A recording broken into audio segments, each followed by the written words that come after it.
I'm back.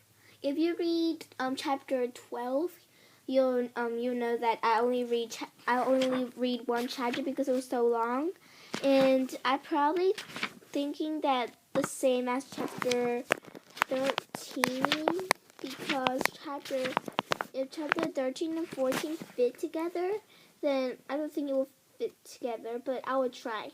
Okay, so let's start. Chapter 13, Abby.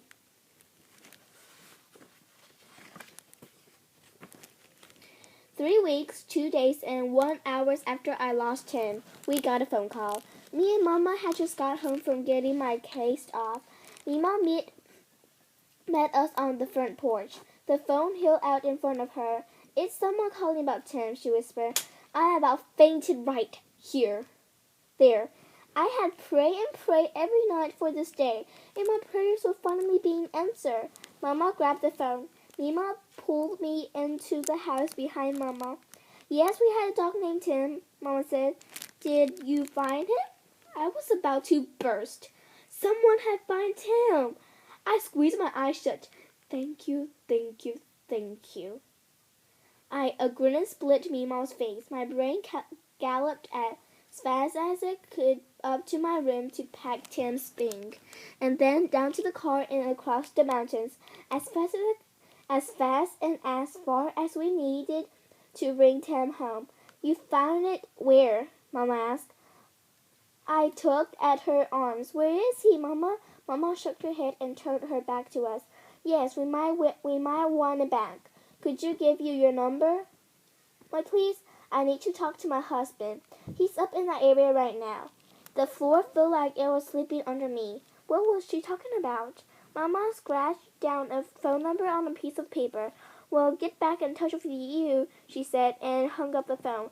The disappointment in her eyes told me clear as anything that my prayers had not been answered.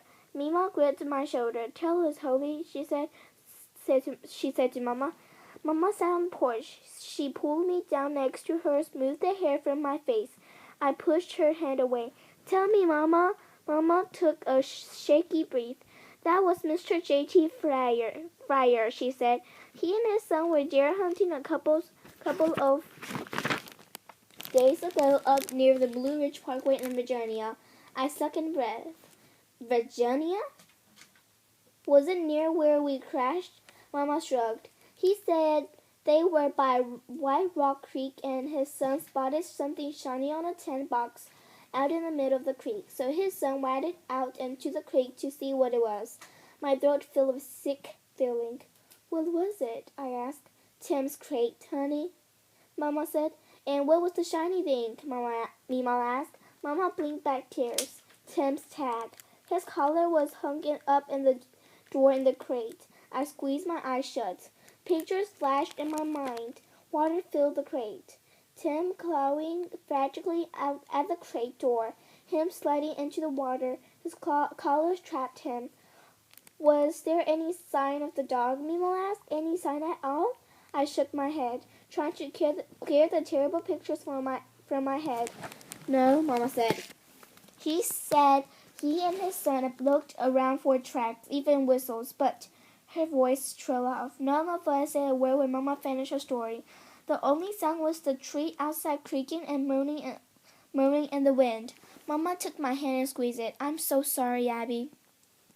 I just shook my head over and over. I call your father. He and her Ben just finished a gig up Virginia. If you want, he can run up there and get the crate and Tim's collar. Do you want him to do that? Pure hopelessness filled with every cell, every pore of my body. There was the crate and the collar, but there was no Tim.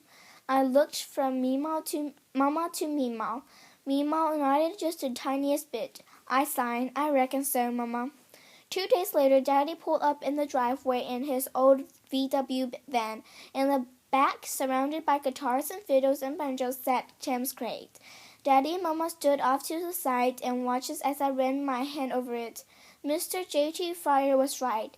It sure was beat up. The sides were bashed in and claw marks made tracks in the floor of the crate. The wild door was twisted, like a giant hand that had wrenched it to one side. I turned away. I couldn't stand the thought of what it had been like for Tim. Daddy pulled something out of his coat pocket. I thought you want this, he said, handing me Tim's purple collar. Mama slipped an arm around me and pulled me to her. I'm sorry, Abby. I know how much you loved him. I twisted away from her. He might still be alive. A look passed between Mama and Daddy. He could have gone out the crate, I said. Just because they didn't find him, that doesn't mean... Now, Abby, Daddy said, I think it's best if you face the face that Tim's gone. He's not coming back. No, I said. I glared at both of them standing there. Tears wet on their face. I grit my teeth. I will not cry. You can give up on him, I hollered, but I won't. Abby, Daddy reached out for me. I had to get away from them and their tears in that awful red crate. I tore off down the driveway, slipping and sliding on the snow and ice. The blood pounded in my ears, saying over and over, Tim's gone, Tim's gone. I ran as hard as I could away from those awful words. Finally, I couldn't run anymore. I bent over, gasping for air, hugging off the piece of me threatening to fly away. Without the hope of Tim's coming home, how would I stay together, Abby? I straightened up and blinked. There stood Olivia, a bundle of bright yellow coat, little black coat, boots, and fuzzy hat on her head. She looked for all the world like one of our baby chicks. What are you doing here? I asked. I was about to ask the same question, she said. For the first time, I realized I'd run to her house. I looked at her there, her eyes all filled up with worry and the world spinning around me a million miles an hour, and my breath coming all ragged like a trapped bird, trying to escape, and I sat down right there in the middle of the road on the hard-packed snow and said, Tim, let me think on this a minute, Olivia's granddaddy said as he built up the fire in the fireplace. They found your little dog's crate and they found his collar, but they didn't find the dog. I nodded. They said they didn't see any sign of him. Olivia stared into the fireplace and finished little marshmallows off her hot chocolate with her tongue. And you said his collar was hung up in the crate door? I nodded again. He must have slipped out of the crate. Collar, then, she said. That's the way I figured it, too, her granddaddy said. So he might still be alive, I asked. Well, Olivia looked sideways at her granddaddy. I can say for sure, Abby, but logically speaking, you need to talk with your Meemaw, Mr. Singer said. We both looked at him like he said we need to talk with the President of the United States. She has the sign, he said, nodding. The sign? Olivia asked. What does that mean? The little sea of hope bloomed in my chest. It means she can see things other folks can't, picking up a head of steam. I said, Meemaw and her mother all had the sign. Meemaw says folks would come from all over looking for the answer to their heart desire. But would that work for an animal? Olivia asked. I jumped up, nearly knocking my hot chocolate to the floor. I don't know, but there's one way to find out. I flew out the cabin door and looked up the road before Olivia had time to blink. I found Meemaw in the kitchen taking a tray of perfect-smelling cookies out of the oven. Why, Abby, where in the world had you been? We've been very sick and... Meemaw, I need you to do something for me, she frowned. What is it, darling? I took a deep breath. I need you to use the sign to see Tim. Her eyes widened. Then she glanced around the kitchen. In a low voice, she said, You know your mama don't like talk about the sight. Besides, I don't know if it would work with a dog. I grabbed her soft hands in mine. Please, Meemaw. You always said people came with questions about the people they love the most. The things they most desire. If, for me, that's Tim. Then why couldn't it work? She studied me for a long moment. Then she untied her apron and hung it on its hook. Let's go up to your room. We closed the door behind us. She shook her head. I don't know about this, she said. It might help if I had something of his, though. I looked around the room. Then I remembered. Here, Mima. I pulled Tim's collar out of my pocket. She sat down in the old rocking chair Grandpa Bill made for her when Daddy was born. She closed her eyes and held Tim's collar against her chest. I held my breath and watched her face. Snow ticked against the window panes. Just when I was beginning to think it wasn't going to work, a little "oh my" escaped my mouth, and like shadows slipped across our pond. Alarm, fear, sadness, determination, and love flowed one to another across her face. She pressed the collar closer. Tears slipped down her cheeks. I couldn't help myself. I said, "Mima, what is it? Do you see Tim?" Her eyes opened and found my face. Her blue eyes fixed like a laser beam on me. "Abby." The bedroom door opened. "Oh, Abby, here you are. I was so worried." And Mama looked from me to Mima and back again. Her face was still. "What's going on in here, Agnes?" I waved Mama away. "What do you see, Mima? Is Tim alive or not?" Mima looked from me to Mama. She bit her lower lip, then said in almost a whisper, Yes, Abby, I believe he is. He's trying to find his way home to you." I yelped and about knocked Mama down. I hugged her so hard. "See, Mama, I told you. We have to leave now, Mama. We have to find him."